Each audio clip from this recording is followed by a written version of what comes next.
Welcome to episode 12 of the SmartB Sports update.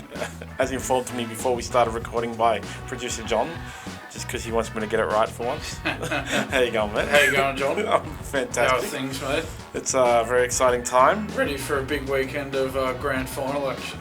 Yeah, so we got the AFL on Saturday, NRL on Sunday, and then for me, it's actually the greatest no-gi grappler, Brazilian Jiu-Jitsu grappler in the world, Gordon Ryan, is returning to a thing on Monday. Monday morning I get to watch that too. Yeah, nice. Public holiday Monday. Yeah, it's a good come down. Like, I'll be able to be hungover and watch the grappling. Sounds like a plan. Perfect weekend of sport. I love it when the AFL and the NRL fall on the same weekend. Yeah. Doesn't happen often, but it does happen. Doesn't get any better than that. Best weekend of the year, John. But this week, well, today's episode, I wanted to start with addressing the Brownlows instead of the NRL. Yes. Because we did discuss on Monday that the Brownlows are a better system. Yeah. And it was like that maybe didn't age too well. Yeah. Within like an hour of discussing it, the Brownlows had proved itself to be a controversial system, but yes. I actually still think it's a better system. Yeah, look, I've done, since we exchanged emails about it on Tuesday, John, but I've actually given it some more thought since we last spoke about it, and I've actually sort of changed my mind a little bit as well. I mean, the issue seems to be around Lachie Neale being given 3 votes for his game in round 6. He had 7 kicks, 13 handballs, 1 clanger and 5 ineffective touches, and he didn't get any votes from the coaches. So that seems to be where a lot of the, the hostility is with this. The umpires don't get to look at the statistics, John. Yeah, that's a little bit weird. They don't. Statistics are publicly available, so how can they not get to look at it when they vote? Yeah, I mean, but I guess there's another argument with that, John. I mean, I know he had 5 ineffective touches in that game, but I mean, he had 7 kicks. I mean, they could have been the 7 best kicks you've ever seen in your life. You know, that's the thing. Well, because I read a thing from Matt Stevich, the head referee, who said actually all the referees sit down and discuss it. So it's when I don't know, like I also, even though I'm more of a rugby league person, I don't really know how the Dally M votes work and stuff like that when it comes to processes. But if they're all sitting down, is it after the round is finished and then decide, or do they get on a Zoom call after a match or something? Because no matter what, even though they say they're not allowed to look at the stats, like those stats are publicly available. They're on the AFL website, and they're talked about throughout the game. So unless it's as soon as the referee walks off the field and says, "Mate, I gave him 3," how can you even guarantee that the refs haven't looked at the stats and things like that? Yeah, it's just a bizarre thing. That's a bizarre thing for me. Yeah, I take your point. You make a good point there, John. I guess the other side of that argument would be if the umpires were to be given access to the stats and that information, could that lead to potential complacency within the umpires? In the sense that, oh, look, we're not really going to pay too much attention to the game. We'll just look at the stats sheet after the game and that'll dictate our votes. Yeah, you know what I'm saying? You can't understand. I do, but you can't. Yeah. If you follow sports, you can't just look at stats. Yeah, I always. That's right. Yeah, that's the point. I use this thing as a reference in a lot of things in my life. Actually, when people try to prove statistics to me. When I was younger, I did a lot of statistical analysis and future predictions based on statistics for companies, all right? So in 2008 or whatever it was, that Dean Young played his only Origin, he averaged 12.8 metres a run, which was the best on field. So therefore he was the best forward on the field, right? Yeah. 12.8 metres a run. Now, 12.8 metres per run in rugby league for a forward is actually massive. The average NRL forward at the time, I don't know about now, was averaging around 8 metres per run. So Dean Young running 12.8 metres per run is amazing. He made 1 run. In that same game, Corey Parker ran more metres than the entire New South Wales forward pack.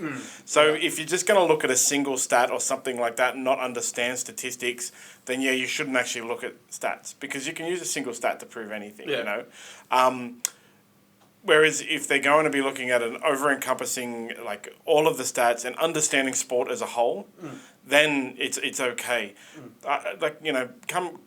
We'll come to the Dally M's later, but of course this morning there's a whole bunch of controversy. That was the other thing, John. I was going to mention we were going to get to it later, but I got up early this morning to do some there were a couple of things I had to add to my notes for today. And the first headline I see, Dally M system flawed. It's here we go again. Well, the Dally M system changed as well. It's different to how it was like only a couple of years ago. Yeah. And the old system was flawed. The new system is flawed. What I kind of really think the flaw is that people are allowed license to even discuss the outcome. That's the real flaw, that people are able to have an opinion. Because no matter what, we thought Nick Dacos was going to win. The bookmakers thought Nick Dacos was going to win. He was basically a lock to win. He was paying $3.75. And now I've seen, of course, on the internet how the bookies rigged it and blah, blah, blah, blah. Because everyone bet on Nick Dacos to win. And it ended up he didn't. So the system must be flawed because, again, it comes back to, I invested all of my belief around Nick Dacos winning and he didn't. So, therefore, the system must be flawed, not what I think. There are so many things about the Brownlow medal thing that I think is just way better. Like the referees and the coaches picking it, I think is much better. And the fact is, I don't know if it's still like that, but I remember there was a big controversy in the NRL where one of the, maybe it was Ruan Sims, I can't remember, awarded points to a rugby league game because it was voted by personalities, right? She awarded points, and then she awarded points wrong. Everyone knew what she had done was wrong. And it ended up she wasn't at the game and she had only watched half the game, and whoever she awarded to was really good in the first half, and then the second half they weren't so good, or they went off injured or something. And because in the NRL, in the Dally M's, they have to be at the game to award points. And so she had to apologise and blah, blah, blah, whatever.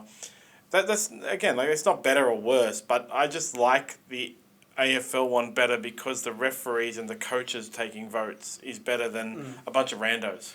Yeah, I know what you mean. That's the thing, isn't it? I mean, a kick and a hand pass, it shows up as a kick and a hand pass on the stat sheet, but it doesn't show up whether it was a good kick or a good hand pass, or a bad kick or a bad hand pass, and that's the issue here. They need to be able to look at, like I said, if they're going to look at stats, they have to look at all of them, but also watch the game. Yeah, that's the thing. Stats are a consideration, but they're not the sole consideration. Yeah, exactly. Yeah. And you can have an adjudicator who sits over it and audits it, but it's just getting too deep for something that doesn't. I mean, it's very good to win, but it just doesn't matter that much. Yeah, I know what you mean. People getting so emotionally invested in the argument. Maybe you just look at it and go, well, it's the umpire's medal. The umpires decide. The umpires are human. They're going to make mistakes, but it's their medal. They made the decision. Should we really have, and I saw John Ralph from the Herald Sun. He was just, he was there on Twitter just going through all this stuff as soon as the votes came out. And there's part of you that just sort of goes, look, just give it a rest, John. The umpires aren't perfect. They're doing their best. All right, there was one game where I know the winner got 3 votes. Maybe he shouldn't have. Okay, just give it a break, John. And you know what I mean? Yeah, absolutely. And Nick Dacos was out injured for a lot of the season as well. If he wasn't, then he would have done better as well, Yeah. I liken that back to, there was when Brett Morris won Dally M Winger of the Year, and there was Taniela Tuaki, who a lot of people thought that Taniela Tuaki should have won, but Brett Morris won, okay? And I saw all over the internet, it was forums at the time, there was no popular Reddit or anything like that. But a lot of people were whining and saying, well, if Taniela Tuiaki hadn't been injured in round 22 and played all 24 games, then he would have won it. Yeah. But the funny thing about that year is Brett Morris didn't play the first 2 games. So actually they had the same amount of games. Yeah. So Taniela Tuiaki had the same amount of chance to win as well. So injuries, missing games, stuff like that comes into it. You're always going to have ifs and buts with something like this. And they're nonsense. And when it comes right down, unless there's a monetary reward, I don't know if there is. Do they get paid money? No, I don't. So it's just a medal, man. Who cares? Yeah. One person I saw said it's the best and fairest. Stats shouldn't come into it because the referees probably thought that guy didn't complain. He complained the least. That's sometimes you just go, and I know I mentioned the John Ralph tweet, but sometimes you just sort of go, look, just just chill out, it's Brownlow night, just have a beer and maybe just give Twitter a rest for one night. Just. Yeah. But I did mention on Monday, kind of boring to watch. Yeah, exactly. Maybe John Ralph was bored and. All awards shows are kind of boring. I've been to the Arias, which is a little bit more exciting. There's something like the Dally M's. That was boring too. It's kind of boring. There was more music and stuff. But who won anyway? I can't remember. Oh, the Brownlow. Yeah, Lockie Neal. I think. Yeah. So. Well done to Lockie Neal. He's now a Brownlow medal winner. 2-time, I think, yeah? He's won before? We might just... let's have a look at that. Do you want to just look that up? We'll have a look at that. That's what producer John is for. He's on his phone. See if he can beat me. He doesn't even know what a Brownlow medal is. Second, we do our best with the research. We can't know everything, but we do second. our best. He's won his second Brownlow medal. Well done. There you go. Well done, Lockie. Maybe Nick Dacos will win it next year. Yeah.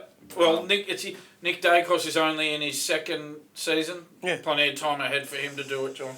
Yeah, so you can pretty much, you can be fairly sure he's going to win one by the end of his career. If he's already this close to winning one in his second season, that's he's exactly going to be right. thereabouts, John. That's the Brownlows. Everybody should really get over the whining. And then we can move on to more entertaining things, actually. Yeah. More things that matter. NRL Grand Final Day. Yeah, so I love Grand Final Day. Yeah. I love it a little bit less now than I used to in the olden days when the sports starts at 10 a.m. on Channel 9, and I love this, okay? Because what I would do is I'd wake up at 9, barbecue some bacon and eggs, start watching sport at 10. Bacon and eggs you go to for breakfast? Yeah, on Grand Final Day, yep. You can't beat it. And then so then there's a footy show on at 11. Yeah. Which goes right into all the footy shows and stuff go into the state championship kickoff. Yeah. Rabbitohs and the Brisbane Tigers at 1:20 p.m. John. Yeah. So there's I know there's a couple of NRL players in this match, your new boy Blake Taff. Okay, I'll be keeping a close eye on how he goes, John. And George Jennings is from Melbourne. He played a bunch of games for Melbourne this year. He's in for the Tigers.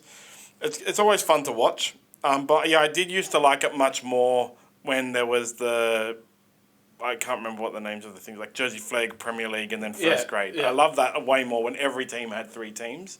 And it became the NYC. Yeah, the NYC it was for a while. I like that much more. So then after that, the Rabbitohs and the Tigers is lunchtime. Chuck some steaks on the barbie. Steaks. So you go bacon and eggs for breakfast, steaks for lunch. Yep. I'm looking forward to what's on the dinner menu here, John.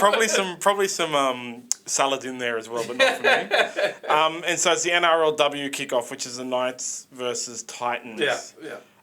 Knights actually won this last year as well. And they're currently... Knights are smashing it actually. So... They've only actually lost... I was looking them up, right? I got some stats for you. You got stats. Awesome. They've only lost 2 games in the last 2 seasons, which is amazing. Nice. They're currently on an 8-game winning streak. This is the Titans' first time in a grand final across both, actually men and women's. And Titans were actually last in 2022. So that's quite the improvement. Great turnaround. Well done to the Titans. This is the first ever female coach to coach a first grade rugby league team to a grand final in Australia as well. There you go. Because Titans coach is a female. Yep, history being made. Yeah, so if Knights won last year, if they win again, it's a two-peat for them. Yep. Two-peat, is that what it's called? Back-to-back, successive premierships. And so then you watch that and it finishes around 6 p.m. Then there's the news. News is dinner time, so chuck some sausages on the bar. So we go bacon and eggs for breakfast, steaks for lunch, sausages for dinner. Well, the sausages and steak depends on the other people as well, what they want. I like the sausages because they cook fast and I can smash them out and eat them with a sausage sizzle. And the coverage starts 7:30 p.m. for the Panthers Broncos. It does, John. Do you want me to... and I am armed with stats. I'll bring you new stats with this game, but I can run you through the team news first if you like. Definitely, yes. Yes, so... Not a whole lot on this front, John, but I will run through a couple of things. So Ivan Cleary's picked the same 17. Of course he has, John. Why would he change anything? Jerome Luai with that shoulder and Isaac Tago with a pec. They got through their returns to action without any issue, John. And Nathan Cleary showed no signs of any issue with that finger injury that he suffered at training in Finger the injury, lead up. Well, if it was real and not a hoax, showed no signs of that finger injury in the lead up to that prelim. That facial cut that he got from that shocking late hit that we talked about, John, that's not going to be an issue. He'll be all good to go on Sunday. Tyrone Peachy, he's 18th man, and Matt Eisenhuth, Zach Hosking, Luke Summerton and Thomas Jenkins are the reserves. For the Broncos, John, they've of course not going to change anything. Why would they change anything? I'm just running you through a bit of news here. Herbie Farnworth, there was a bit of a minor scare in the camp. He left training early on Tuesday with a bit of tightness in that hamstring, but he's been named and he'll play, John. Tristan Saylor and Jock Madden, they're among the reserves. If a late, change needs to be made by the Broncos, but I think they'll run out as per program, John. Of course. Again, John, Corey Oates, 18th man, can't get a gig. I think he'd be in any other team, or maybe not Penrith, but he'd be certainly in any other team, John. He'd be a World Cup starter. It's so bizarre for that guy. Like, he's Corey Oates, and he hasn't played for weeks, and he can go to any other team and walk into the starting lineup, and he's at the Broncos where he can't, and he still doesn't want to leave the Broncos, according to him. He wouldn't even take a pay, he'll take a pay cut to stay at the Broncos. So obviously both teams named 17. So we did find out who the third best referee is. Yes. Because Andrew G's been named. That's his name, Andrew G. Adam G. Adam G, sorry. So, like we said the other day, John, we didn't think that Gerard Sutton should get the gig because of that mistake he made, allowing those 2 forward passes in the lead up to that Broncos try. So I think the right decision has been made here, John. So was he the guy that sent off the trainer earlier this year as well, Adam G? Oh, yeah. You might want to just Google that one, John. It could have been him. He sent off, it was. He sent off Ryan Hinchcliffe. Yeah, right, there you go. Get off. So, he's the guy. So what did you make of that decision to send off Ryan? I loved it. I hate the trainers so much. I hate them, Oh, well, maybe this is reward for him. Yeah, and so, that, we were talking about, last week, the good old days of Bill Harrigan, Tim Mander, and the tough referee. And we were. I don't think you get any tougher than Adam G sending off a trainer. That's what we want. Adam G's the modern day Bill Harrigan, John. So it's good to choose a referee whose only real big news story this year has been to send off a trainer. No big claimers. I'm pretty sure it is Adam G's name. I'm pretty sure. It is. Andrew G's that. Andrew G's a former Broncos player. Yeah. So, John, I bring you stats. Yes. I'm armed with statistics here. So, I might just run through all these and then we can go through some other talking points. So, John, the Panthers have 13 players with grand final experience, obviously, compared with the Broncos only having 2. Brisbane's won 6 of the 7 grand finals they've played in since entering the competition. That doesn't count. The competition in 1988. That's right. Brian To'o, John, if you're looking, I know you love your anytime try scorer bets. He scored 9 tries in his last 5 finals games.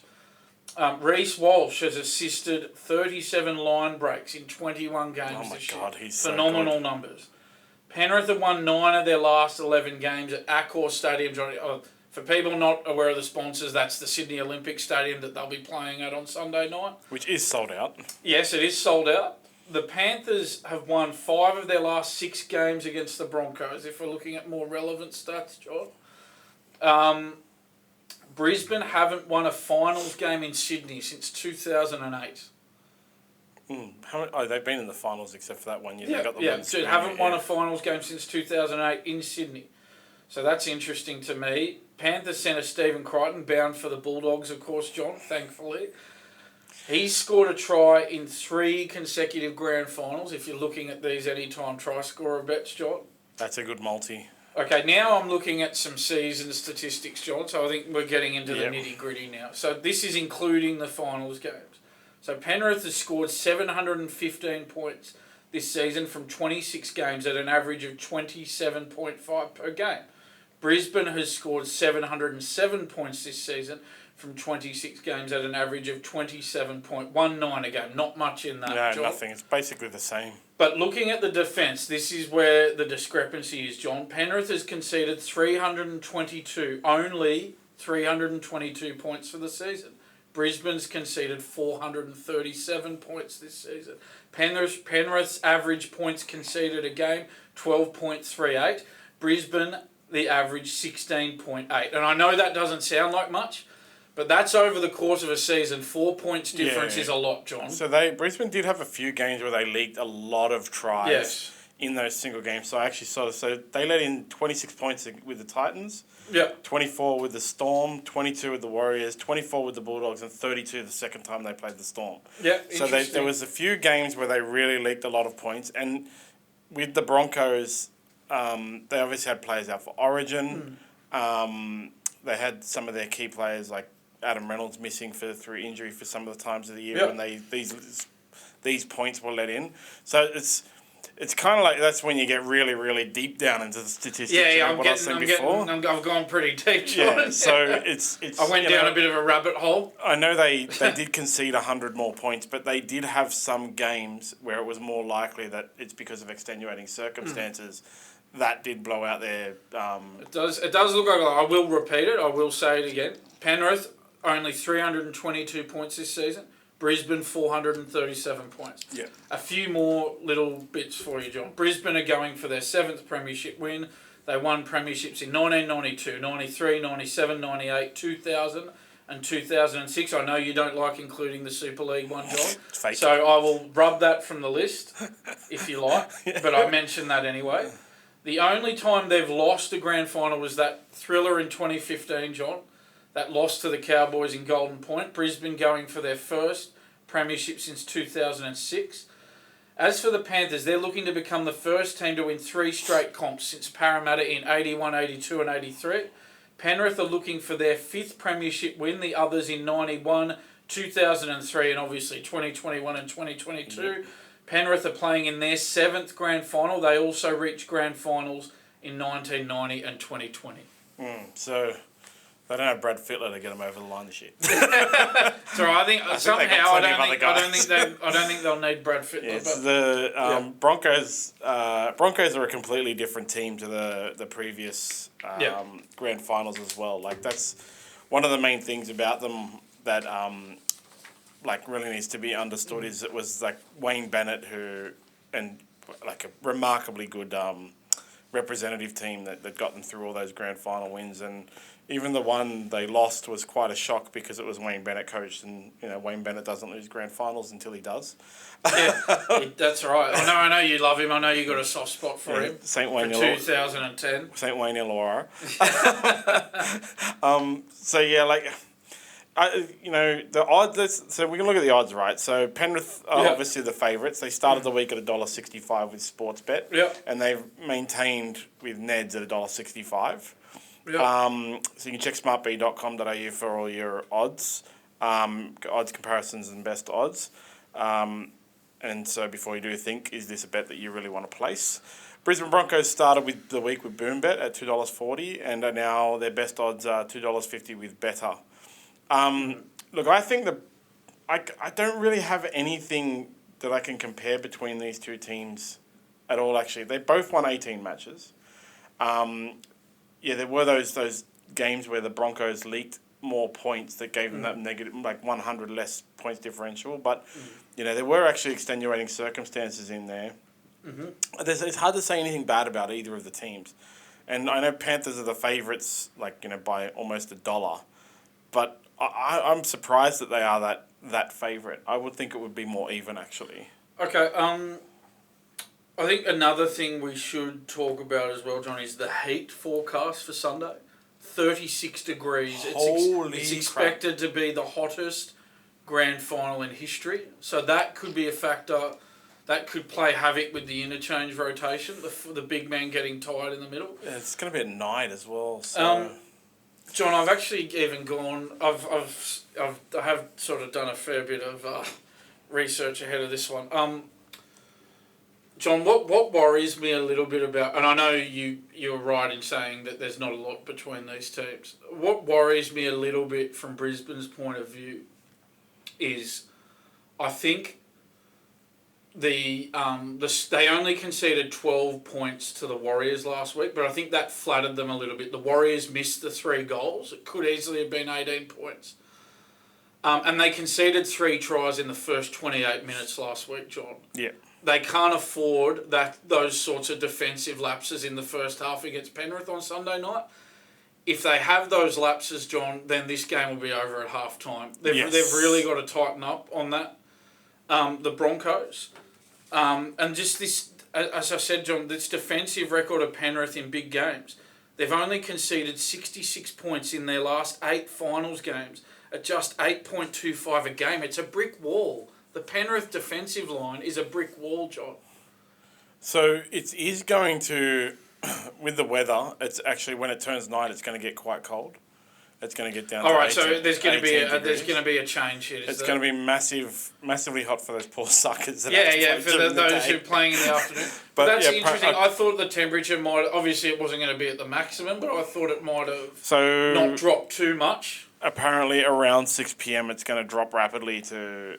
Well, when it's after sunset, it's going to drop rapidly down to around 18 degrees. Oh, right, okay, all right. But, you know, when you're predicting hourly this far in advance... Yeah, you never know, do you? The change might hit later than they think. But, you know, even throughout the day, because having that heat throughout the day can actually drain the players as well. I know the Panthers are ridiculously good. And so did they beat the Broncos this year by a lot, right?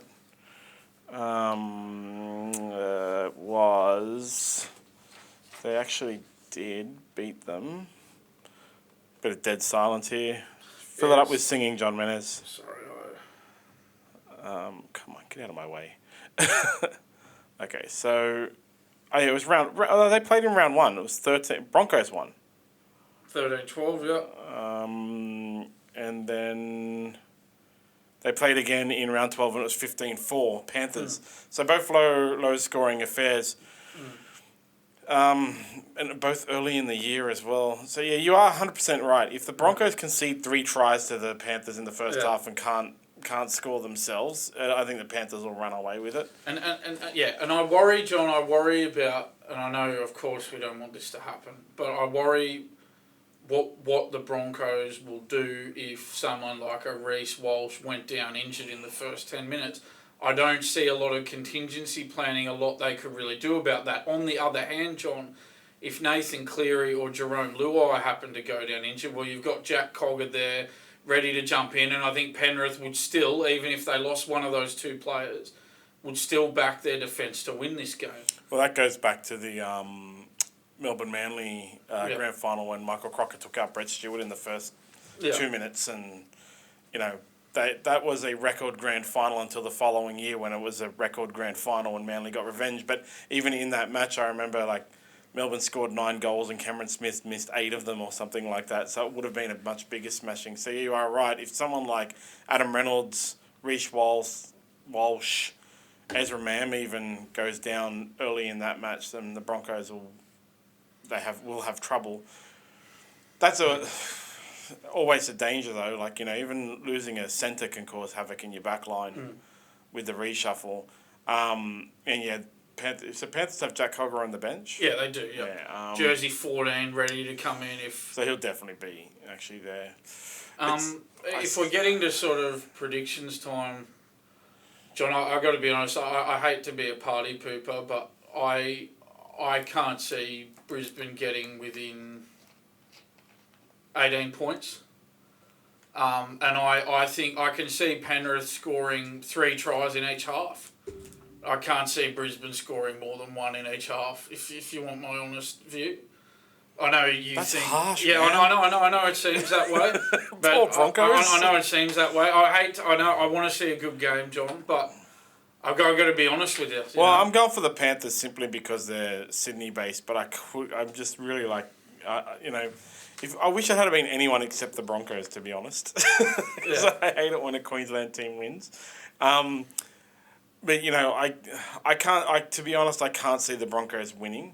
But I think it's going to be a lot closer than that. Okay. I think even though the Panthers are crazy, crazy good at defence, I think the Broncos have enough attack with Ezra Mam, Adam Reynolds, Reece Walsh especially, you know, sniffing around, hunting those offloads. Reece Walsh's try is just ridiculous, you know. Yeah. And, of course, Broncos are allowed to throw the ball forward. So,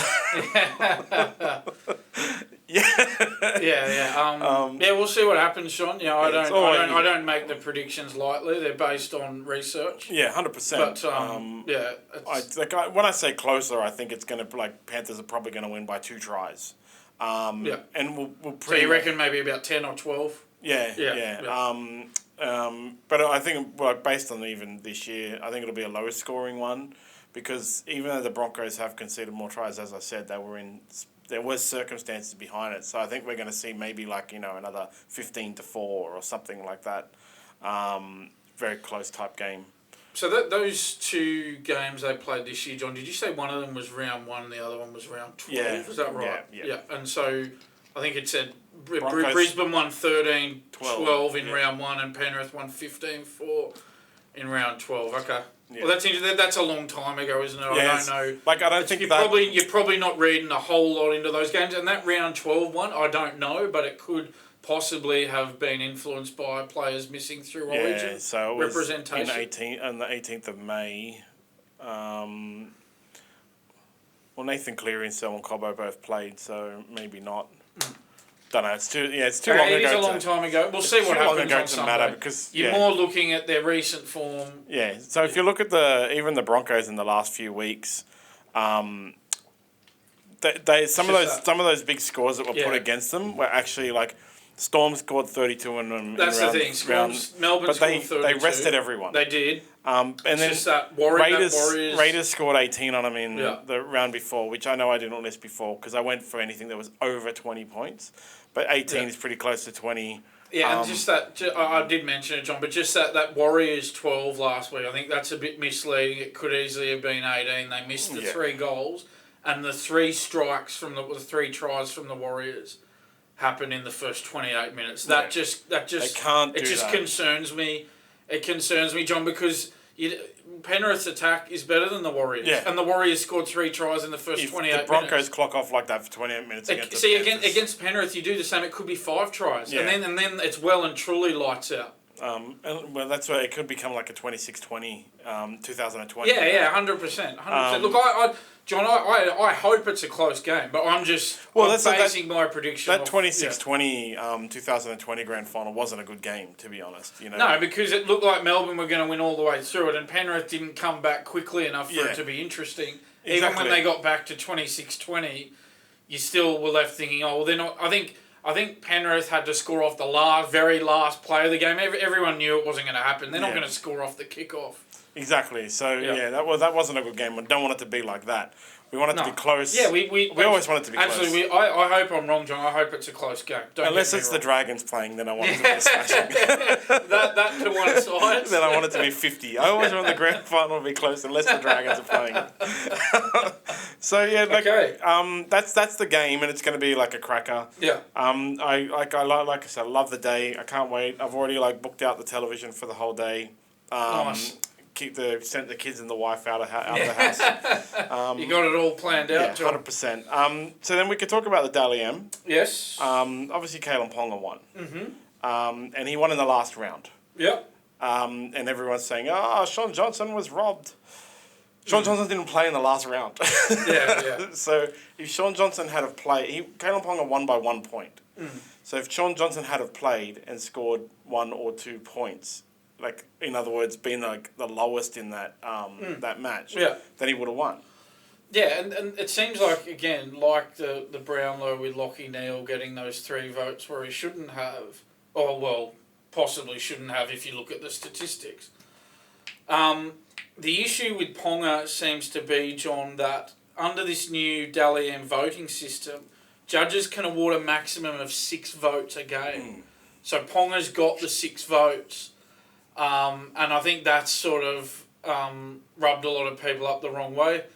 But, I mean, that's the system, right? That's the system they're using. The judge looked at a list and went, if I give Caleb Ponga 6 points, he's going to win. The system, right? Like, he was awarded 6 points and that was it. Because he could be, And that's how it works.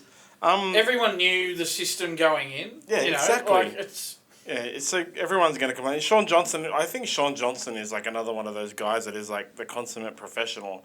He's already come out and said like basically, hey guys, like Kalyn Ponga won fair and square, and he spoke to Kalyn Ponga on stage. Yeah, very gracious of Sean Johnson. I think he's a very impressive individual. He won halfback of the year, right? I actually have the team of the year. So yeah, Ponga.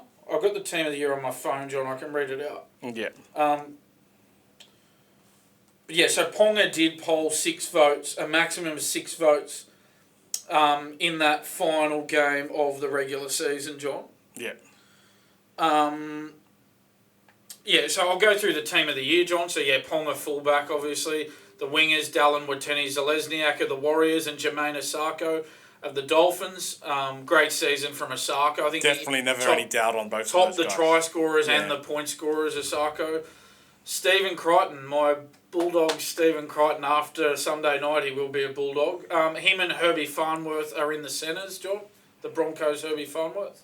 So 2 grand final players there in the centres. Another grand final player, Ezra Mam of the Broncos at 5'8", John. Our man Sean Johnson at halfback from the Warriors. Harry Grant from the Storm at hooker. In the front row, Payne Haas from the Broncos, another grand final player, and Adam Fanua-Blake from the Warriors.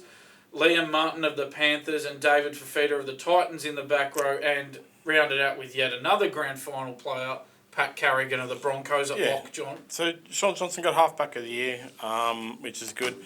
Another really contentious thing around it, which I totally agree with, even though I'm going to cop it, is what's the Matthew Figo? Yes, I was going to bring this up with you. So, I said on Monday it'll be Dom Young. Yeah, well, there was try against the Dragons. We knew there was no argument. But they've awarded it, and they've had to clarify now the amazingness of his the Dragons try was because it was in the 79th minute and it gave him the win and blah blah blah. I mean, Dom Young's try against the Dragons that was nominated was actually the try of the year. When you're taking into account, if I showed everyone in the world, have a look at these 2 tries.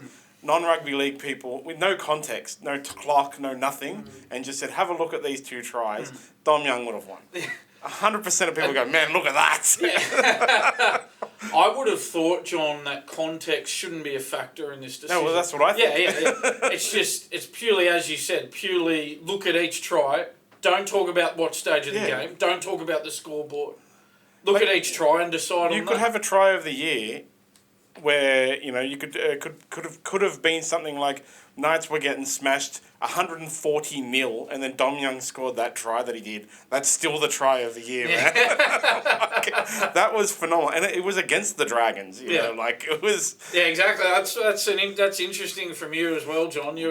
I may be biased, but no. But even you, as a Dragons fan, can say that Dom Young should have won. Biased. Like that is crazy. Yeah, you've touched on that try of the year controversy, John. I think it's fair to call it a controversy. So Ponga did win the race by 1 vote over Sean Johnson. John, so 56 points for Ponga, 55 Johnson finished on. Yeah. Quite rightly, John, Warriors coach Andrew Webster named Coach of the Year too. There's a thing about that I've always hated about the Dally M's with the awarding of it, because I think it was Willie Mason actually again who said it's not a most improved award. Because the reason the Coach of the Year always gets Coach of the Year is because they take over a team that come 14th last year and then they make it to the finals this year and they win the Coach of the Year. Yeah. Like, I think Anthony Seibold did, whichever Moore brother it was that coached the Bulldogs. Kevin Moore. Yeah, so he did. And I always thought that's not a good reason, actually. The way the Coach of the Year should actually be awarded, in my mind, which I might have got from Willie Mason, is the minor premier, because that is a coach that they won the minor premiership. They coached the most wins. Well, what do you think of giving it to the coach that performs the most above their team's potential? So for example, the Warriors coach Andrew Webster, a lot of people had the Warriors even in the bottom 4 at the start of the year. Because then you'd have to do a thing in which you have judges at the beginning. Yeah, I mean, it's easy to say that. It's another thing to make. But you could do something like that, and that'd still be a better systemized approach than what they currently have. Because I think it was, I don't know, I was watching something on Instagram about it that I agreed with when they were talking about how Andrew Webster was the favourite. And I totally agree. It's not the most improved. If you want to have a most improved award, put a most improved award. And Andrew Webster can win it. Obviously, he's done a remarkable job, done really well. He's changed the entire culture of the Warriors. We talked about it at length. We talked about it last week. But it just seems to be this habit that he's now the Dally M Coach of the Year, is the coach that takes some crappy team from last year into the finals this year. And the NRL is supposed to be even, you know. The salary cap makes it even, so any team can make the finals, and except the Tigers. Blah, blah, blah. But so you're I guess you make a fair point. So your argument is sort of that. But let's say, and for argument's sake, John, we don't know if this is going to happen. Let's say Penrith win the premiership on Sunday night, John. You could argue that even though Andrew Webster has done what he's done this year, that Ivan Cleary should still be the coach of the year. Exactly. I think Ivan Cleary should have been coach of the year because, and if you think about it, right, Broncos had a chance to win the minor premiership, right? And it was Penrith were going to be the minor premiers the entire year, well, most of the year, blah, blah, blah. Broncos caught up. So if Broncos had have won that final game and won the minor premiership, you could say, like, oh, my God, Kevy did, like, a remarkable job to get the minor premiership, and he took it away from the Panthers. And that would have been the telling point. Would Andrew Webster have still won? Based on history, probably. But I think that if Broncos had have won the minor premiership, then Kevy was actually a better coach of the year than Andrew Webster. Yeah. Again, I'm not taking anything away from Andrew Webster because he has changed the entire culture of that Warriors team in just 1 year.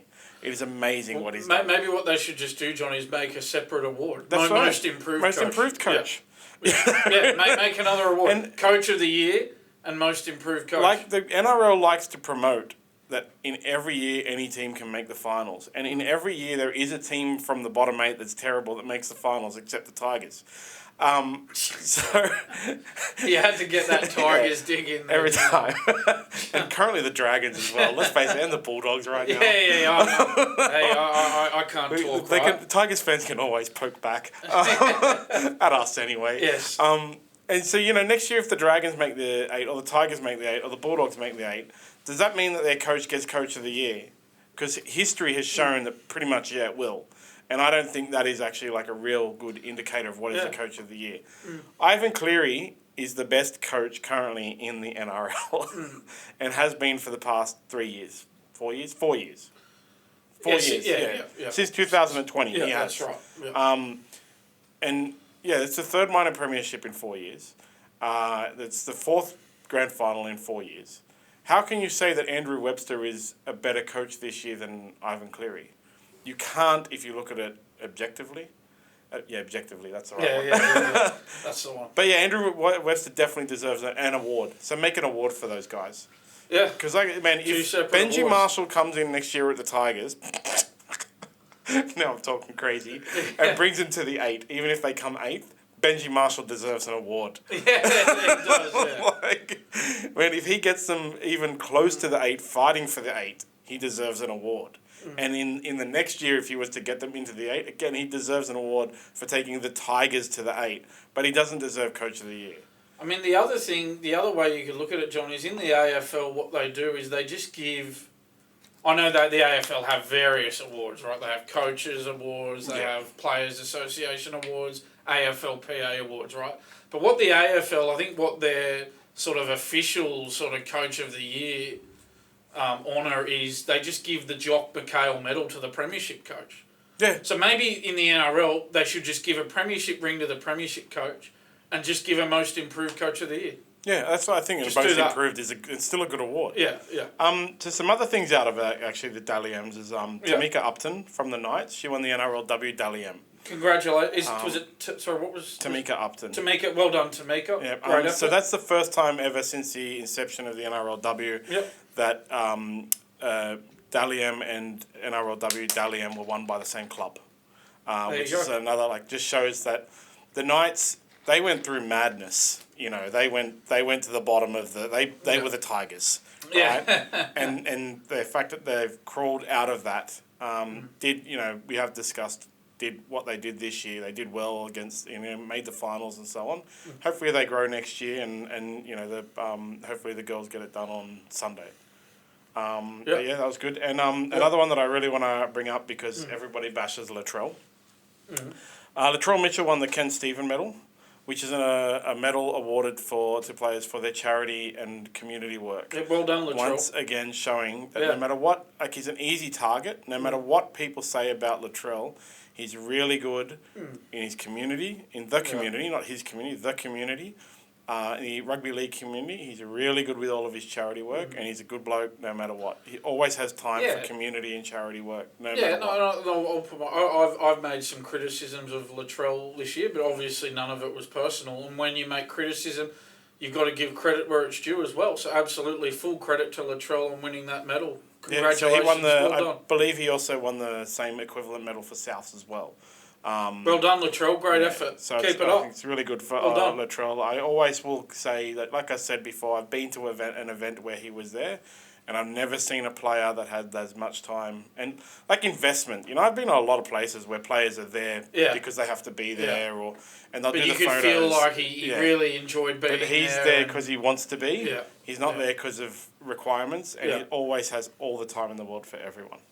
Yeah, good on you, Latrell. Well done. Definitely.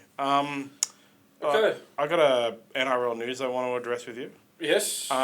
So, look, this is a non-news, and this is one of the things I hate about rugby league news in particular. So Phil Rothfield has written a story about Joseph Suaalii. Yep. And the way it's been phrased for clickbait is it's Joseph Suaalii wants out of his Rugby Australia contract. Right. Yeah. But when I read the actual stories, what it is saying is Phil Rothfield is basically saying, if I was Joseph Suaalii, I would want out of my contract.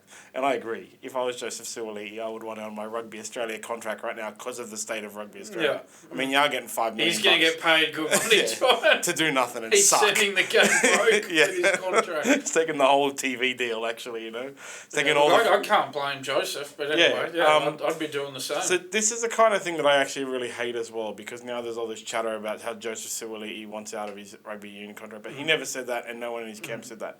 But aside from that, if it was true, I don't think anyone should actually sign that guy. I think he's way too much of a mercenary. Maybe not him, but his representatives way overplay his value, and multiple clubs or even codes have made massive mistakes in signing him. Because Souths let him go because he wanted a contract in which he could leave whenever he wanted. And Souths went, come on, man. Yeah. And Roosters took him at that and said, all right, you can have it. And then he abandoned them. Yeah. Which destabilised them at the beginning of the year with off-field dramas. And then if he was to go to rugby union and want to pull out of his contract now, how can any club trust him? That's the thing, John. I mean, I look at the Suaalii situation, and the way that I see it is I think he signed with rugby at a time where maybe a lot of people were talking up his potential and probably hadn't had a real good look at him yet. I think at this point, John, I think a lot of NRL clubs would have now had a good look at him and would realise that is he really worth the money that... Well, put it this way, he's certainly not worth the money that rugby are going to be paying him. No, I think the Roosters paid over for him as well. And that was at a time where the Roosters didn't really know the full story either. Yeah.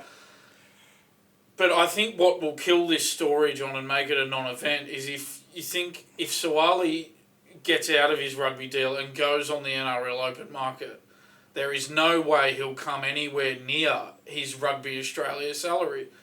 So therefore, I think there's little chance, as many clickbait stories want to be written, I think there's little chance that he'll be getting out of that deal, John. There's no way that any player would have been $5 million to go play for rugby, which is going to be super easy. He's not going to be getting out of the deal, John. I don't think he's going to be getting out of that deal. To get $5 million in rugby league, for example, you'd have to do a 4-year, $1.2 million contract. Yeah. That's your $5 million, right? And he's not a $1 million man in rugby league, so. If you win the lotto, John, you don't give the money back. Exactly. You take the money. No, I want to go back to work. I just wanted to bring it up because it's like a silly thing that also happens a lot in sport, in which, when there's because this is the only news I had this week as well, aside from all the Daily M's and stuff like that. But it's a news article that has been on every news site that Phil Rothfield said Joseph Suaalii should get out of his rugby. But the headlines and everything are like, Joseph Suaalii is a massive issue for Rugby Australia as Joseph Suaalii wants to get out of his contract. No, he doesn't. He never said that. He'd have to be an idiot to do it, actually. Yeah, it's clickbait, John. Yeah, I really think it's not going to happen. I don't think Rugby League needs clickbait articles. So stop it. Now, we have the AFL. Okay? AFL Grand Final, John. I am still unable to find a schedule for the day. I found schedules for 2022, which is one thing that the NRL, you want to compare. NRL definitely does way, but they had it announced the day of the preliminary finals, right? What I thought we would do, John, I was going to look at the schedule of entertainment before the games, but I thought, no, what we'll do, we'll watch the entertainments, whatever they may be, and then we'll talk about it on Tuesday. Yeah, show. definitely. I thought I'd just hold fire on that, John. Well, I know we'll see how the entertainment goes. So the schedule is, it opens at 9 a.m. The gates open at 9 a.m. This is the AFL, Yep, I don't know. I don't know what happens at 9 a.m. There's the curtain raiser match. Don't know who's in it. Because I could probably find out if I bothered to sit down for 20 minutes and research. I thought it might have been an AFLW game, but no, I think there's an AFLW game at Punt Road Oval next door. I don't think there's one. Because the AFLW doesn't schedule their season to finish at the grand final. Yeah, that's right. That's madness. Yeah, so from what I saw, John, there's not an AFLW game at the MCG. No, but there is some. Well, there was an opener game last year. But, like I said, I don't know. If I bothered to sit down and research for more than 10 minutes... That's the thing. There's a time limit with everything, isn't I searched NRL Grand Final schedule, and NRL.com came up with a Grand Final schedule that broke down every hour. Yeah. Often the as you say, John, often the AFL get things right ahead of the NRL, but I think in this instance the NRL have got one over them. So they do have, at some point during the day, they've got the Grand Final sprint. At some point during the day. Cool. Yeah, I actually think the entertainment, it used to be pre-game, but I suspect now, John, that they do the entertainment at halftime. Well, this is even after the game as well. What I did find was there is entertainment before the game. There's entertainment before the game, and then the anthem is sung by someone famous. Possibly Kate Miller-Heidke this year. Right. And then there's halftime entertainment. There's someone different to the entertainment from before the game. Yeah. Now, the other thing about it, from what I can gather, again, cannot find confirmation, the NRL's entire day is 9 a.m. What did I say? It was 10 a.m. sports. What is it? Wide World of Sports starts and goes all the way through, with the only break being the news. The AFL, some of it is streamed through the AFL website, something or other. Some of it might be on KO and some of it's on Channel 7. So, I can't give any clear information about what's happening on Saturday. I'm just going to sit down during the day and hope for the best. We can have a good chat about it on Tuesday. Yeah, and then we'll actually know what happened as opposed to what is going to happen. Yeah. So obviously it's Pies versus the Brisbane Lions. Yeah, 2:30 p.m. Saturday at the MCG. Yes, that you can confirm 100%. Yes, we know the start time, we know the ground. We know the teams that are in it. Yes. Obviously, the teams haven't been named. They'll be named tonight. Thursday night teams. The only thing I know about the teams is Taylor Adams is out. Yes, he is. For the Pies. Out with a hamstring injury, John. Yep. And Dan McStay, who we talked about, is out. He got injured in that prelim final. Billy Frampton is going to come in for him as well. We know that. Those are two things we know, John, in regard to the team. You know that. We'll know more later on today, but, when it's announced, maybe we'll post it on social. Yep. I can run you through some stats, if you like. Yep, John. Definitely. Okay, so, John, Chris Fagan, the Brisbane Lions coach, at the age of 62, he will be the oldest coach of a team in a VFL/AFL Grand Final. He will also, this is an interesting one, John, he'll be just the second VFL/AFL Grand Final coach to have never played a game at VFL/AFL level. The other one was John Jack Worrell. So there you go. Well, that goes back to those Facebook comments about, have these guys ever pulled on a boot? Yeah, there you go. We've got a coach of a Grand Final team who's never played a game at the top level. So there you go, John. We've been through that team news that we got, John. So it's the first Grand Final for Collingwood since 2018. They're going for their first premiership. We've talked about it, that famous drawn and replayed Grand Final against St Kilda that they won in 2010. It's the first grand final for the Brisbane Lions since 2004, going for their first premiership since 2003, when they completed a run of 3 straight premierships, 01, 02 and 03.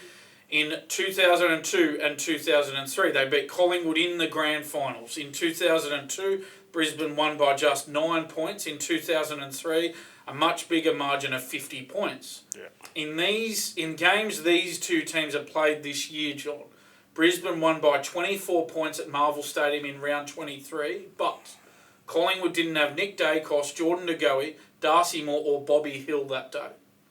While Brisbane also won by 33 points in round 4, John, at the Gabba, but Collingwood were without a recognised ruckman that day. So this is the thing, John, these two results, there's a bit, Anyway, yeah, I know this is maybe my Collingwood bias. No, it's very like... But you got to put it in context, right? Yeah. Also, I think the low scoring of Collingwood, it's worrying me a bit, John. They kicked just 9 goals to beat Melbourne in the first final. Yep. And just 8 to scrape home over GWS by a point in the prelim. So that's only 17 goals in 2 finals so far, John. While Brisbane, on the other hand, kicked 19 against Port and 11 against Carlton for 30 goals in their 2 finals. So one of the things I read was that the Lions actually also score more points than any other team against Collingwood. There you go. Historically, for a lot of for a long time they have. So that's a big thing. The Lions are obviously currently scoring more points than Collingwood, and this is actually one of the things. It's you don't know, okay, because Collingwood have had much harder matches to run into this. Okay, yeah, they had obviously the worst form going into the finals, because of lots of injuries actually, and then harder matches for their finals matches. Brisbane had better form going into the finals, but much easier matches going into their finals matches. Yeah. And you just don't know how that will affect either team. That's right. Yeah, absolutely, John. It's not a matter of Collingwood was riding on emotion like, say, Carlton was or something like that. Collingwood had just the teams they played better than the teams the Lions played. Yeah. And so, Collingwood have obviously, I don't know, had harder matches, and Brisbane's had easier matches, and that could go either way for either team. Yeah, it could. It's a really tight one, John. It's very hard to make a call on this one. I got a bit more info for you as well, John. Yep. So, getting into the grand final, Collingwood winning that prelim by a point this year. They actually lost the prelim by a point last year to Sydney. So there you go. That's some interesting symmetry there. Also, Collingwood are really good in close games, John. They've won 7 games this season by 10 points or less. That's a remarkable record in the close games. A few more stats for you, John. Collingwood's, as you might have touched on there, Collingwood's lost their last 6 games against Brisbane. Yep. And Collingwood's got a really poor record in grand finals as well, John. They've only won 4 of their last 20 grand finals. Wow. Drawing 1, which we've talked about, and losing the other 15. But, John, Brisbane has a problem at the MCG. This is where we talk about this game, John. One thing you say in one team's favour, you can find a counter-argument for the other team straight away. And here's my counter. Since Chris Fagan took over at the start of 2017, John, Brisbane has won just 1 of 12 games at the MCG. The Lions have only played at the ground twice in 2023. They suffered an upset loss to Hawthorn and also lost to Melbourne there as well. To go back even further than Chris Fagan's tenure, Brisbane has lost 14 of their last 15 games at the MCG, John. They're interesting statistics. Streaks are made to be broken, but you really got to pay attention to them. And nobody has ever been able to adequately explain why these streaks happen in sport. They just happen, and they are hard to break. We had one that break this year in the NRL with the Storm and the Broncos. No reason why either of those teams had that streak running, and there's no reason why the Lions can't win at the MCG. That's right. Yeah, because you're right. they can win everywhere else. You're right. I know I get carried away with my stats. But the fact that it happens means it happens. So that'll be playing in their mind. Yeah. So the odds are really close. They are averaging 15 goals a game in the finals. Yeah. So Collingwood, again, as I say every single week, Betfair always has the best odds for AFL. Yeah. Collingwood started the week at $1.78 and now it's gone out to $1.83. The Lions started the week at 224 and are now at 218. Right. So they've come much closer to each other. That would suggest that money is coming in for Brisbane. So how do you see it, John? What do you reckon? What's your gut feel here? I actually don't want to say because I just can't. I want the Magpies to win. All right. I've got to go in my heart, John. I'm going Collingwood. Yeah, I want the Magpies to win, but I don't want to say that either will win. I'm going to go Collingwood by 4 points, John. 4. That'll be such a cracker of a match. Absolutely. Just a couple of little bits of colour too, or sort of colour. So what they do in the AFL, John, I'm not sure if you're aware of it, they get a legend of the club to present the winning team with the cup at the end. So Collingwood legend Peter Moore could present his son Darcy with the Premiership Cup. He's been named the official presenter of the Cup for the Magpies, while Lee Matthews, he's in that role for the Brisbane Lions. He was the coach of that Lions team that won those 3 straight premierships. So that's another little interesting thing to look so out emotional. For. Yeah. I think Lee Matthews also, John, I think he coached Collingwood to a premiership in 1990 as well. So that's another interesting... You can fact check me on that. But that's another little interesting fact as well, which sort of makes him very suitable for the role too. I spelled his name wrong. So it's it, 1990 premiership with Collingwood. Yeah, there you go. There you go. Yeah. Something about this match that I've read today, or this whole thing, and it comes up it comes to both, right? So like I said, Taylor Adams is out. Yeah. He played 23 matches for the Pies this year, and he's out with injury, unfortunate injury. It's just last week, right? He played last week, yeah. He's not eligible to get a premiership. Actually, medal. No. I think he pulled out in the lead up to last week, and he was trying to get right for this week, and didn't. So he's not eligible to get a premiership medal. This harkens back to it was Jonathan Thurston gave his premiership ring to Stephen Price, a very gracious post Grand Final act in 2004, John. So this is like a little bit weird to me actually, because why would they have this rule? This is what's weird about it. That you don't get the medal if you are not in the team. Surely it would just be that they go, how many medals do you want if you win? And then they go, I got 30, well, I got 30 people in my squad, 30 people played, so I want 30. Do you think, John, that you should just give a medal to anybody who played for that team that year, because that contributes to a premiership win? I think, it should be basically anyone in the first grade squad. What about just anyone who played senior level games for their team that year, or senior level in the AFL first grade in the NRL? Well, played is also a little bit... so I don't know about the AFL with the numbers and stuff like that, but NRL has 30 first grade players in their squad, 30 people in their squad. They have a set number, right? They have this number, and they'll only order... And in the NRL now you have the concussion person, 18th man, right? So are they going to get a premiership ring, the 18th man, because they're named in the... But they don't play? It's just weird that they have this rule. Probably not. I'd imagine, so it's the concussion... Yeah, that's a tough one, isn't it, John? It's such a weird... I think it's really... I read it today, and I think it's weird that they even have this thought. Why wouldn't this not be everyone in the team gets one, right? And so I remember there was a big criticism of Peter Dowse in 2010, because apparently he had a replica ring made...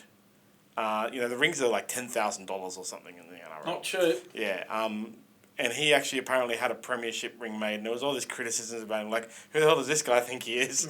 He didn't play, so on and so forth. And also, only the 17 players got it. Why didn't he go out and make every other player one instead of himself one?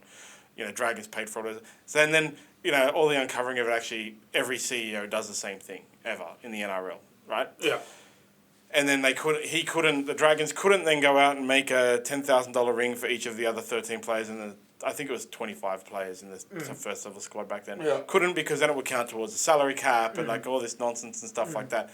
But I just really wonder why they even have this rule. Why? What is the point? No. Only 17 in the NRL, only 18 in the AFL, and that's it. Yeah, I'd be 22 with the bench, but I get what you mean, yeah. Why?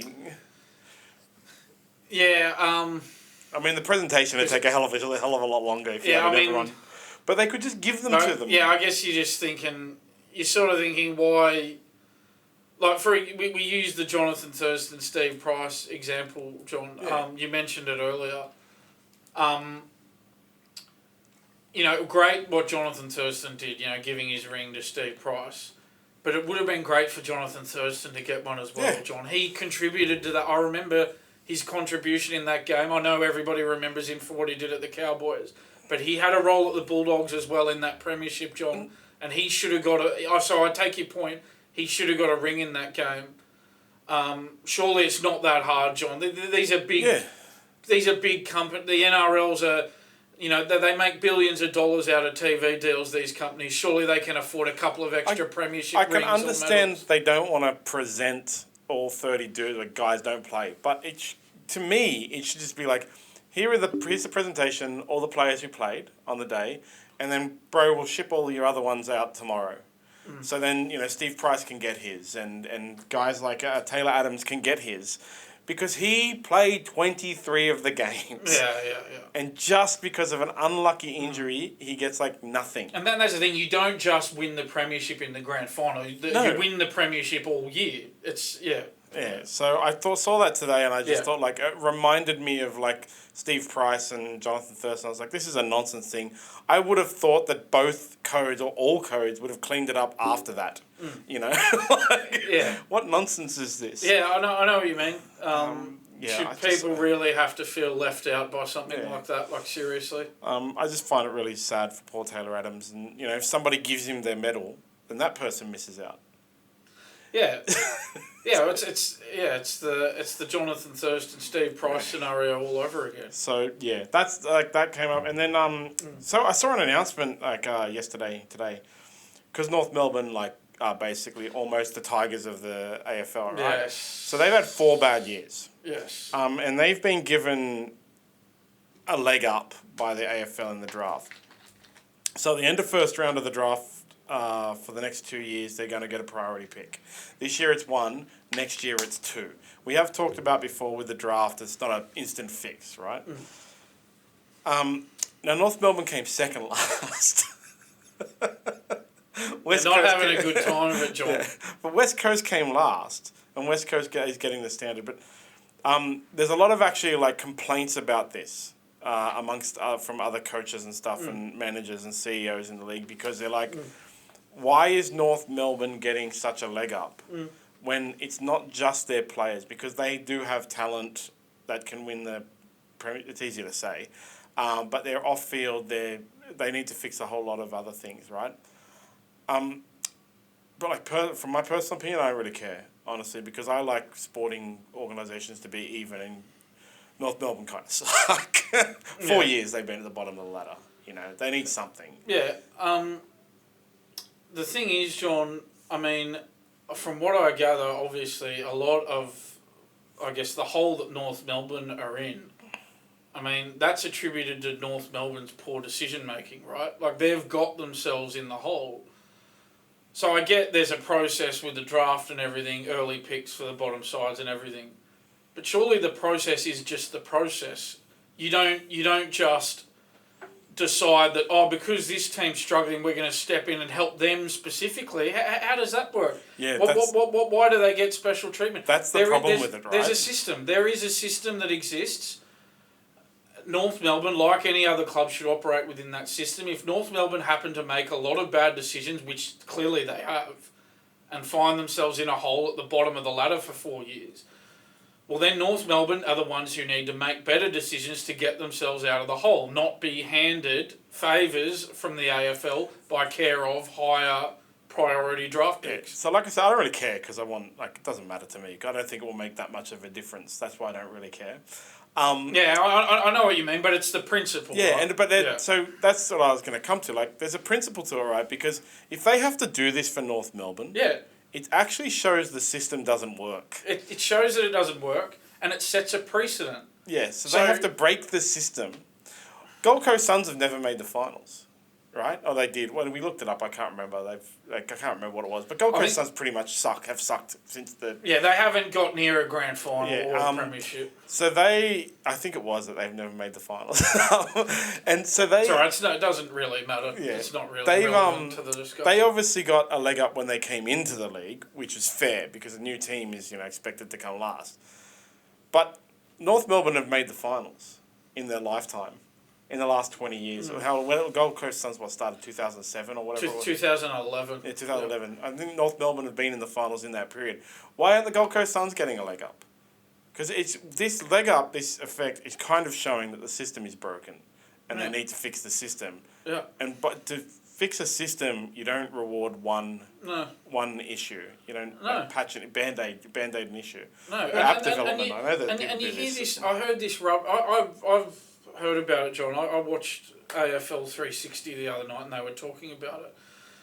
And you hear this rubbish like, and it was the CEO, Gil McLaughlin, he said, it's in the interests of the other clubs for North Melbourne to be strong. No, it's not. If you're if you're a Collingwood supporter or an Essendon supporter or a Carlton supporter, you couldn't care less if North Melbourne fall over. That's what do you nonsense. care? And if North Melbourne fell over, it would make no difference to Collingwood, Essendon or Carlton. So give me a break, Gil. I'm glad he's leaving on Saturday, John. I'm glad that's his last day. That's the stupidest thing that there's no quantifiable way to measure that, actually. That was like the bullshit they used to say, pardon the French, now I'm going to put the language warning on the thing. They used to say about, like, when Souths are doing well, the rugby league is doing well, right? NRL is doing well. But they went so badly for so many years and the NRL did well. So that was actually quantifiable. Yeah. Giving Melbourne a leg up does nothing for the other clubs. Absolute zero. They couldn't care less. All right, North Melbourne are a struggling Melbourne club, John. They're a club that's... Or if you were to talk, we'd always talk about in Sydney with the NRL, which clubs are sort of on the outer, which clubs might fold, I know it's obviously not the case now, but clubs like Cronulla were talked about at times. I don't know, Manly may have even been mentioned at one time. There are other, John. But so in the context of Melbourne and the AFL, North Melbourne are one that come up about being relocated and everything. Tasmania, I think they've had a lot to do in Tasmania, like Hawthorn have as well. If North Melbourne were to fall over, John, the other clubs would not bat an eyelid, and why should they? They don't care. No, why would they care? I mean, if Collingwood and Essendon's a big rivalry, the Anzac Day rivalry. Collingwood and Melbourne, the King's birthday now, rivalry is a big rivalry. Collingwood and Carlton is a big rivalry. It could have been the grand final this year. But, so if one of those teams fell over, it would impact on the other clubs. If North Melbourne fell over, they couldn't care less. They should just relocate them if they actually want to give them a leg up. Yeah. Pay them to relocate. Because when you talk about Melbourne, right, Melbourne teams, so there was 4 Melbourne teams in the finals this year. It makes literally no difference if North Melbourne is there or not. You could axe North Melbourne tomorrow, John. It would have no impact on all those clubs I've just mentioned. Yeah, none at all. And it's just a weird thing. But yeah, it doesn't affect me in any way. Yeah, it doesn't. But it's a good... I'm glad you brought it up, John. To be honest, I didn't... Because I went so deep into these grand final notes, I just didn't have time. But I'm glad you brought it up. I'm glad we've had this discussion. Because it's the principle. Yeah, exactly. You can't just adjust the rules for one struggling club when they've got into that position because of poor decision making. And if North Melbourne are wondering how to get out of it, well, start making better decisions. Yeah, like the Tigers, right? But and also the other one is like how do you think West Coast feel? Like they actually came last, and they don't have. Yeah, and so they get first draft pick. Every team that struggles for 4 years can just say, all right, where's our priority draft picks? They're going to get the West Coast going to get the first draft pick, but they're getting extra draft picks or even more next year. Yeah. And it is going to take them. Draft doesn't solve everything. Sorry, it does solve something. It doesn't solve everything.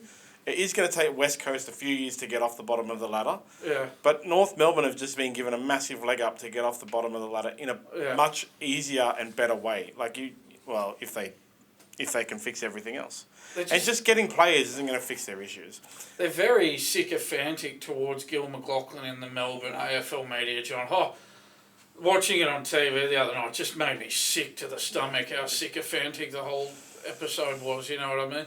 Yeah. So anyway, I know I'm getting a bit off track, John. No. It's just venting a little bit. That's all. That's good. It's good for social media.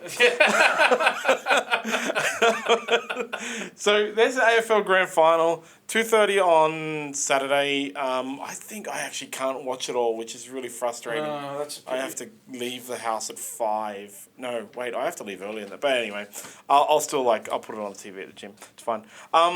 So there are some other sports happening that nobody cares about because Eddie Jones has failed massively. I will be brutally honest, John. I have not taken any Rugby World Cup notes for this podcast. I took some.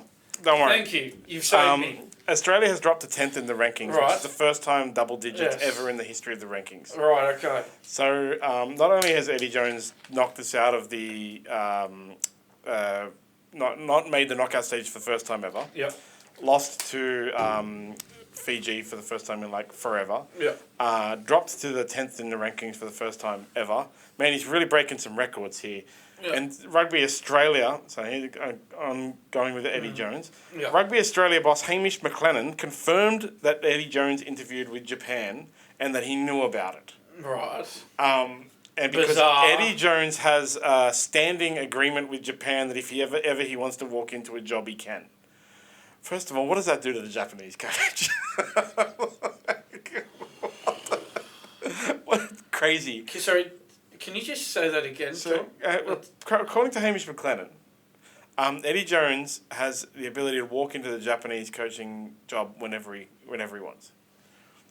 And he has a contract until the end of the 2027 World Cup. How do his players feel about that? That's exactly what Sonny Bill said. If you go into the dressing room and tell the Wallabies players that before the game, they're in their rights not to listen to another word he says. And so, what does it do to the Japanese coach? What does it do to the coach? For any team that Eddie Jones goes, he could go and coach Portugal tomorrow, but at any time he can go and coach for Japan.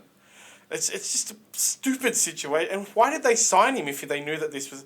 Why did Hamish McLennan let him go for an interview with Japan, and apparently Eddie Jones is the one who turned the job down? Why did he go for an interview if he's going to turn the job down? Absolutely. Do you think... Is it possible that Rugby Australia are fudging that as a way of taking the heat out of it? Well, I just think it makes them look stupider, to be honest. So I know, it's sort of... If that was their intention, it's backfired, hasn't it? It could be. They're trying to, misdirect, but it's just made them look stupider. Yeah. And they would have been better off... He would have been better off being honest and saying, look, I had no idea about this. I don't know why he's meeting with Japan, and we're going to go into discussions about what next week steps we take. Yeah, next week when Australia comes home. Yeah. So they do play Portugal on Monday at who cares what time. I don't think we'll be tuning in. They're strong favourites. They're currently more to the point, who will be tuning in? They're currently paying $1 Portuguese. A lot of Portuguese fans. Currently paying $1.03 to win, and you know what? Even though they're paying $1.03 and Portugal's paying $21.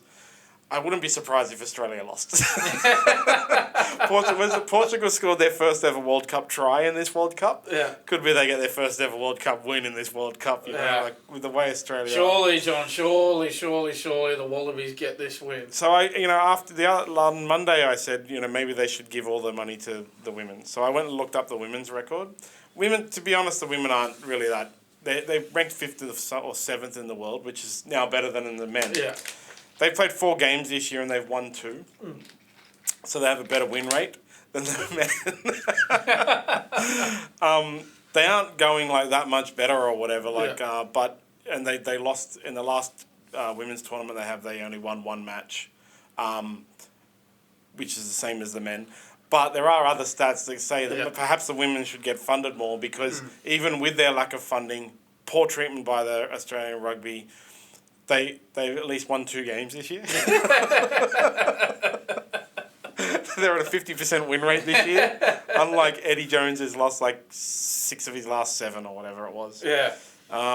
So, what a disappointing campaign, John. Absolutely terrible. What a terrible situation Australian rugby is in, John. Has it been... I know it's been on a downward trajectory since the 2003 World Cup. It's just progressively got worse and worse since then. Yeah. But you'd have to obviously say that this is the lowest point that Australian rugby has been You would hope. In Australia. Yes, you would. You would hope. You would think that, and you would hope that. You would, it is you're 100% right. It's the lowest point that they've been. What's that Simpsons meme? It's the lowest point they've been so far. One of the other things about it, though, is actually the rugby, which I wanted to touch on, is obviously I talked about it with the weird things. So New Zealand's only played 2 matches. They're still sitting third in their pool. Yep. They've still got a couple of matches to play, obviously. Still sitting third, so it's very interesting there. France and Italy currently sit ahead of them. But Ireland is like the feel-good story. They've played 3-1-3. They beat South Africa. Go Ireland, eh? Yeah, they're my new team. Yeah, let's get behind Ireland. I'll be wearing an Ireland jersey next week. Yeah, so Ireland, they're my team. Ireland are the Warriors of the Rugby World Cup. Yeah, exactly. They beat South Africa. It was awesome. And it was like close and tight and a great game. I didn't watch the game, obviously. I watched the highlights. It doesn't matter. I'm not going to wake up at 5 a.m. to watch Have you been to Ireland? Have you been there? No. But I've been to Dublin. I loved it. It was great. Just like their alcohol. Went to the Gaelic football. Oh wow! Great day. Yeah, great day. Yeah, I hope Ireland go well. That's my new team. So I don't know what their names are, and I've got to go do some research on them. Yeah, go Ireland. I got to become a fan. Yeah, absolutely. Yeah, so we have to see what happens with rugby next week. When Australia finishes, Portugal comes home, obviously in first class. They'll come in first class and stuff like that. When the women's team will just be they'll get brushed. On a boat or something like that. Yeah. They'll be terrible, put on an overloaded boat terrible, or something. Isn't it? Like It's that, just terrible Yeah, treatment of the women's team. It's awful, and it really, really speaks to Australian rugby. Everything about this World Cup speaks to Australian rugby, and it's the lowest point they've been so far. Let's see what happens next week with Eddie Jones and the rest of the nonsense. But the fact that apparently CEO knew that Eddie Jones was going to interview with Japan on the eve of the World Cup, especially after sucking in the lead up to the World Cup, is just kind of disgusting. Actually, it's really, really terrible, and I can totally understand why Australia just didn't play very well. Now I got my mate who's like big rugby union fan. I'll see him on Saturday, and I got to listen to him rant about Australia now. It's going to be awesome. Yeah, but once the World Cup's over, we won't have to hear about it again for another 4 years. Oh yeah, nobody watches rugby union. But good news in the cricket. The big show came back to form in the cricket. I have taken some notes on this one, John. I'm happy to run you through these. Very, very excited. I'm happy now. Yes, as you mentioned, John, the third ODI at Rajkot. Australia made 7 for 352 from 50 overs. A lot of Aussies getting amongst the runs, John, which is good news going into that World Cup. Mitch Marsh, 96. Steve Smith, 74. Marnus Labuschagne, 72. David Warner, again, another 50. 56. This is making me feel good about the Cricket World Cup, John. The wheel's starting to turn. I like it. I like it a lot. In reply, India were bowled out for 286 from 49.4 overs. Skipper Rohit Sharma made 81, and Virat Kohli returning, playing his first game of the series, John. He made 56. That pair put on 70. It's, as I said, first time Kohli featured in this series. The big show, like you mentioned, John. My favourite player. I love him so much, I know how much you love him. 4 for 40 from his 10 overs. He took 2 catches as well, John, and that was enough to get him man of the match honours. Australia winning the game by 66 runs, John. Shubman Gill of India was named player of the series. He scored 178 runs in the first 2 games, John. He didn't even play in the third game and did enough in the first 2 to get man of the series. So well done, Shubman Gill. Great effort. India won the 3-game series, 2-1, John. Australia will play their first World Cup warm-up game on Saturday night at 6:30 p.m. Sydney time against the Netherlands. We'll have that result for you in our podcast on Tuesday.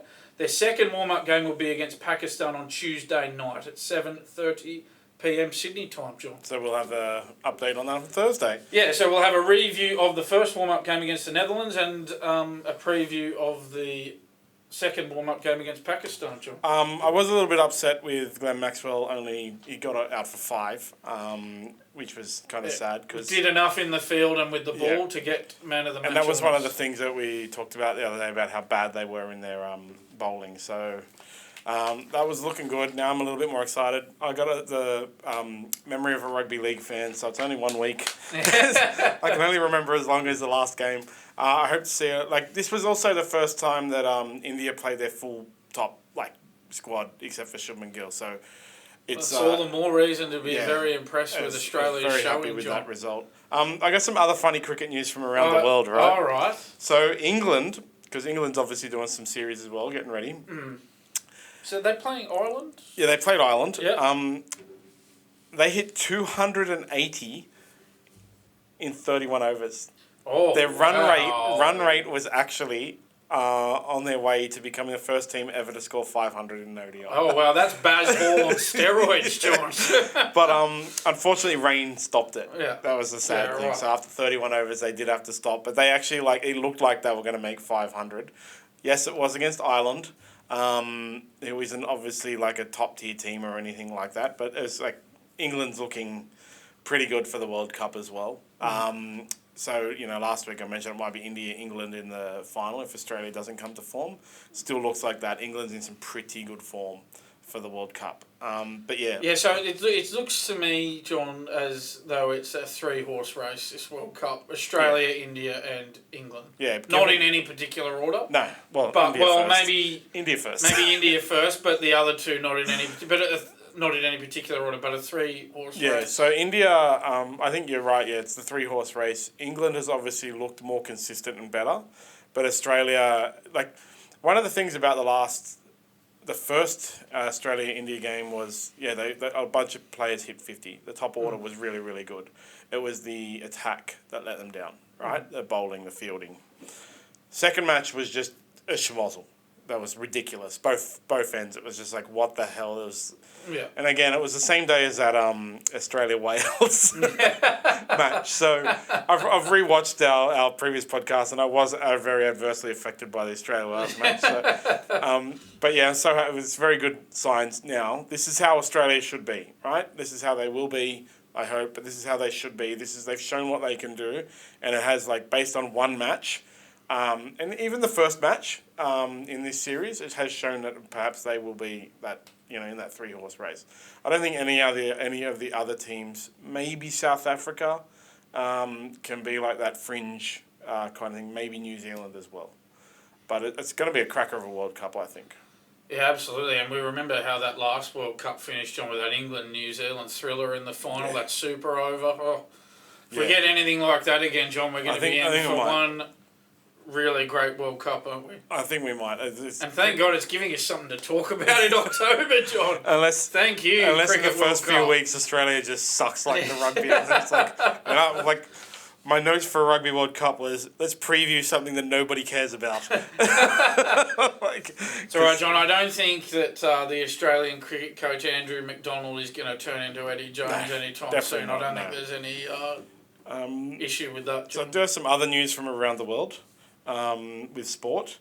So Maria Sharapova is coming out of retirement. Right, okay. Not in tennis, in pickleball. Oh, in pickleball. I didn't know a whole lot about pickleball. So me too. I do know, I've seen it everywhere on social media. There's lots of clips. It's I don't know the rules. I know nothing about it, but it is actually the fastest growing sport in the world. Yeah. From terms of player base, so more and more players around the world are getting involved in it, and from around spectators. There's apparently a lot of money behind it, and so it's growing very rapidly. You might start seeing more and more pickleball type talk and stuff like that. Everyone will become an expert on pickleball. But yeah, Maria Sharapova is their latest big name signing. So she's come out of retirement. She's going to play pickleball.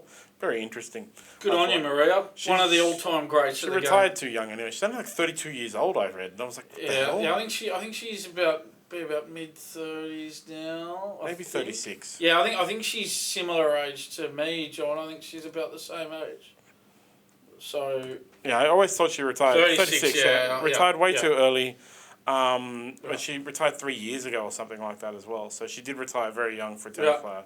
Yeah, good on you. Good on her. Well done, Maria. So the other thing actually that I found out that I didn't know is because it's almost A-League season. I don't know if you follow A-League. I don't. I haven't had a chance to sink my teeth into it yet, John. So, I don't really watch soccer because that much because of like that Modern Family quote that I think perfectly sums up soccer.